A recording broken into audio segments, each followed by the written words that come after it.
क्या है ना कि कुछ लोगों के ऊपर बोलना नहीं चाहिए, क्योंकि कुछ लोगों का जो मुंह है या फिर उनका जो स्टेटमेंट है वो कीचड़ की तरह होता है। हम अगर उसमें पत्थर मारेंगे तो जो कीचड़ है हमारे ऊपर ही उड़ेगा। लेकिन मैं इस बात का जरूर जवाब देना चाहती हूँ, अबू आजमी जी, आपको शायद नॉलेज कम है इस महाराष्ट्र की वारी के बारे में या फिर संतों की परंपरा के बारे में। 800 साल से चली हुई आ रही जो परंपरा है, आप उसको इस तरह से बात नहीं कर सकते। और मैं आपको एक बात बताना चाहती हूँ, आप महाराष्ट्र में मराठवाड़ा में आप थोड़ा गांव खेड़े में घूमिए, जहाँ पे मुस्लिम कम्युनिटी भी इस वारी के लिए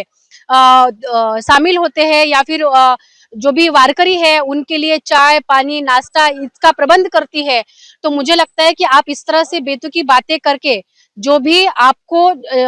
एक दो चार लोग अगर आपकी पार्टी को अगर सपोर्ट करते हैं, वो भी आपको उनका सपोर्ट जो है वो इस तरह से आपका छीन लिया जाएगा। दूसरी चीज मैं आपको ये बात बताना चाहती हूँ, आपको कभी आप महापुरुषों के बारे में बोलते हो, कभी आप औरंगजेब की तरफदारी करते हो, आपको महाराष्ट्र में रहने के बाद भी आपको ऐसा क्यों लगता है कि आपने औरंगजेब के बारे में और अभी वारकरी लोगों के बारे में आपको बोलने के लिए क्या है ना अबू जी, कभी आपको ये आपके ऐसी विवादित स्टेटमेंट के लिए,